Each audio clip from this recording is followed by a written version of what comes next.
Hello students. ਤਾਂ ਅੱਜ ਪੜਾਂਗੇ ਬੱਚੋ ਆਪਾਂ ਭੂਮੀ ਲਗਾਨ ਪ੍ਰਬੰਧ ਦੇ ਜਿਹੜੇ ਸਿਸਟਮ ਸਟਾਰਟ ਕੀਤੇ ਸੀ ਅੰਗਰੇਜ਼ਾਂ ਨੇ ਬੰਗਾਲ, ਬਿਹਾਰ, ਉੜੀਸਾ ਦੀ ਦੀਵਾਨੀ ਮਿਲਣ ਤੋਂ ਬਾਅਦ 1765 ਦੇ ਵਿੱਚ। ਤਾਂ ਪਹਿਲਾ ਸਿਸਟਮ ਲਾਗੂ ਕੀਤਾ ਸੀ ਉਹਨਾਂ ਨੇ ਇਰਾਜੇਦਾਰੀ ਸਿਸਟਮ, ਇਰਾਜੇਦਾਰੀ ਪ੍ਰਣਾਲੀ।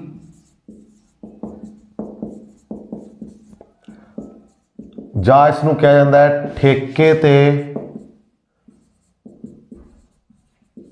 ਭੂਮੀ ਦਾ ਪ੍ਰਬੰਧ। ਕਿੰਨੇ ਸਾਲਾਂ ਲਈ? 5 ਸਾਲਾਂ ਲਈ। 5 ਈਅਰ ਸੈਟਲਮੈਂਟ, 5 ਈਅਰ ਸੈਟਲਮੈਂਟ, ਇਰਾਜੇਦਾਰੀ। ਔਰ ਆਪਾਂ ਨੂੰ ਪਤਾ ਹੀ ਹੈ ਬੰਗਾਲ, ਬਿਹਾਰ ਔਰ ਉੜੀਸਾ। ਤਾਂ ਇਹ ਦੀਵਾਨੀ ਮਿਲ ਗਈ ਸੀ ਈਸਟ ਇੰਡੀਆ ਕੰਪਨੀ ਨੂੰ 1765 ਦੇ ਵਿੱਚ। ਈਸਟ ਇੰਡੀਆ ਕੰਪਨੀ ਨੂੰ 1765 ਦੇ ਵਿੱਚ ਬਕਸਰ ਦੀ ਲੜਾਈ ਤੋਂ ਬਾਅਦ ਦੀਵਾਨੀ ਮਿਲ ਗਈ ਸੀ। ਤਾਂ ਹੁਣ ਉਹ ਵੱਧ ਤੋਂ ਵੱਧ ਭਾਰਤ ਦੇ ਵਿੱਚੋਂ ਮਾਲੀਆ ਇਕੱਠਾ ਕਰਕੇ, ਲਗਾਨ ਇਕੱਠਾ ਕਰਕੇ ਕਿੱਥੇ ਲੈ ਕੇ ਜਾਣਾ ਚਾਹੁੰਦੇ ਸੀ? ਇੰਗਲੈਂਡ ਦੇ ਵਿੱਚ। ਹਾਂਜੀ, ਤਾਂ ਵੱਧ ਤੋਂ ਵੱਧ ਉਹ ਧਨ ਕਮਾਉਣਾ ਚਾਹੁੰਦੇ ਸੀ। ਤਾਂ 1765 ਦੀ ਦੀਵਾਨੀ ਮਿਲਣ ਤੋਂ ਬਾਅਦ ਤਿੰਨਾਂ ਦੀ, ਬੰਗਾਲ, ਬਿਹਾਰ, ਉੜੀਸਾ ਦੀ, ਤਾਂ ਉਹਨਾਂ ਨੇ ਭਾਰਤ ਦੇ ਵਿੱਚ ਭੂਮੀ ਦੇ ਲਗਾਨ ਪ੍ਰਬੰਧ ਦੇ ਜਿਹੜੇ ਸਿਸਟਮ ਸਟਾਰਟ ਕੀਤੇ। ਤਾਂ ਉਹਦੇ ਵਿੱਚੋਂ ਪਹਿਲਾ ਸਿਸਟਮ ਸੀ ਸਭ ਤੋਂ ਇਰਾਜੇਦਾਰੀ ਸਿਸਟਮ। ਔਰ ਇਹ ਕਿਸ ਨੇ ਲਾਗੂ ਕੀਤਾ ਸੀ? 1772 ਦੇ ਵਿੱਚ ਵਾਰਨ ਹੇਸਟਿੰਗਸ ਨੇ।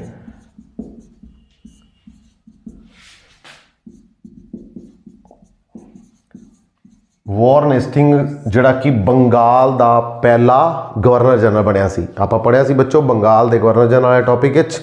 ਤਾਂ ਪਹਿਲਾ ਗਵਰਨਰ ਜਨਰਲ ਸੀ ਵਾਰਨ ਹੇਸਟਿੰਗਸ। ਉਸਨੇ 1772 ਵਿੱਚ ਇਸ ਨੂੰ ਲਾਗੂ ਕੀਤਾ, ਇਰਾਜੇਦਾਰੀ ਸਿਸਟਮ ਨੂੰ। ਤਾਂ ਉਸਨੇ ਕੀ ਕੀਤਾ? 5 ਸਾਲਾਂ ਲਈ ਠੇਕੇ ਤੇ ਜਿਹੜੀ ਹੈ ਉਹ ਭੂਮੀ ਦੇਣ ਦਾ ਜਿਹੜਾ ਇਹ ਪ੍ਰਬੰਧ ਕੀਤਾ। ਔਰ ਕਿਸ ਨੂੰ ਦਿੱਤਾ? ਜਿਹੜਾ ਸਭ ਤੋਂ ਵੱਧ ਬੋਲੀ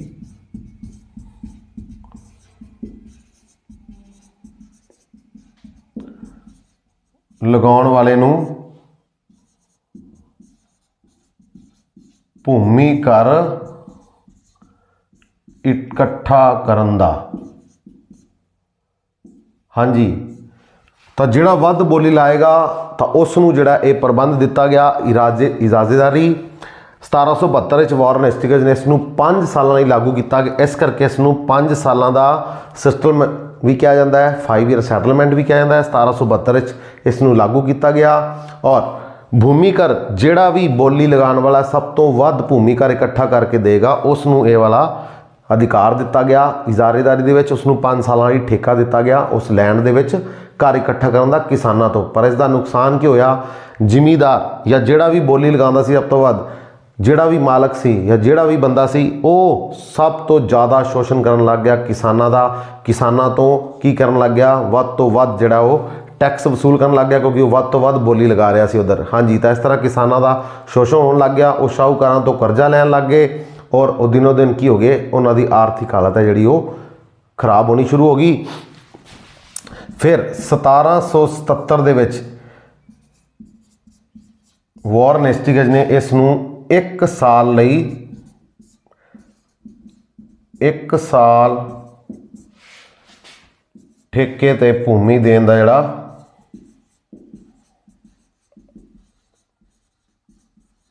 ਪ੍ਰਬੰਧ ਕੀਤਾ। ਤਾਂ ਹੁਣ 1 ਸਾਲ ਲਈ ਠੇਕੇ ਤੇ ਦੇਣੀ ਸ਼ੁਰੂ ਕਰਤੀ ਵੀ 1 ਸਾਲ ਲਈ ਜਿਹੜਾ ਵੱਧ ਬੋਲੀ ਲਗਾਏਗਾ, ਭੂਮੀ ਕਰ ਇਕੱਠਾ ਕਰਕੇ ਦੇਗਾ 1 ਸਾਲ ਲਈ, ਤਾਂ ਉਸ ਨੂੰ ਇਹ ਦੇ ਦਿੱਤਾ ਗਿਆ। ਪਰ ਇਹ ਦੋਨੋਂ ਹੀ ਸਿਸਟਮ ਜਿਹੜੇ ਨੇ ਫੇਲ ਹੋ ਗਏ। ਔਰ ਇਸ ਤੋਂ ਬਾਅਦ ਆ ਗਿਆ ਸਿਸਟਮ ਸਥਾਈ ਬੰਦੋਬਸਤ। ਉਸ ਤੋਂ ਬਾਅਦ ਆਏਗਾ ਰਈਅਤਵਾੜੀ, ਫਿਰ ਆਏਗਾ ਮਹਿਲਵਾੜੀ। ਤਾਂ ਇਹ ਆਪਾਂ ਆਉਣ ਵਾਲੀ ਆਪਣੀਆਂ ਵੀਡੀਓ ਵਿੱਚ ਪੜਾਂਗੇ ਬੱਚੋ। ਤਾਂ 1777 ਦੇ ਵਿੱਚ ਇਸ ਨੂੰ 1 ਸਾਲ ਠੇਕੇ ਤੇ ਭੂਮੀ ਦੇਣ ਦਾ ਪ੍ਰਬੰਧ ਕਰ ਦਿੱਤਾ ਗਿਆ। ਪਹਿਲਾਂ ਇਸ ਨੂੰ 5 ਸਾਲਾਂ ਲਈ ਕੀਤਾ ਗਿਆ ਸੀ। ਔਰ ਇਹ 5 ਸਾਲਾਂ 5 ਈਅਰ ਪਲਾਨ ਸੈਟਲਮੈਂਟ ਭੂਮੀ ਦੀ ਕਿੰਨੇ ਲੈ ਕੇ ਆਂਦੀ ਸੀ? ਵਾਰਨ ਹੇਸਟਿੰਗਸ ਨੇ 1772 ਵਿੱਚ। 1777 ਵਿੱਚ ਉਹਨੂੰ 1 ਸਾਲਾਂ ਲਈ ਕੀਤਾ ਗਿਆ।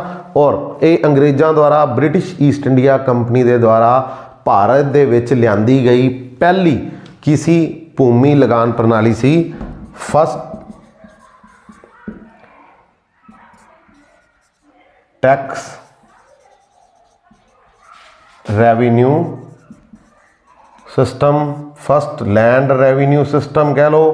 तो यह भूमि कर इकट्ठा करने की जी सब तो भारत में पहली प्रणाली सी, जिसनों कौन लैके आया सी भारत में, वॉरेन हेस्टिंग्स। ठीक है बच्चों, तो ये सी अपना अज का टॉपिक इजारेदारी सिस्टम, इराजेदारी सिस्टम, ठेके ते भूमि का प्रबंध सिस्टम, 5 ईयर सैटलमेंट सिस्टम, और इसका करता धरता हु इंट्रोड्यूस्ड तो वह सी वॉरेन हेस्टिंग्स।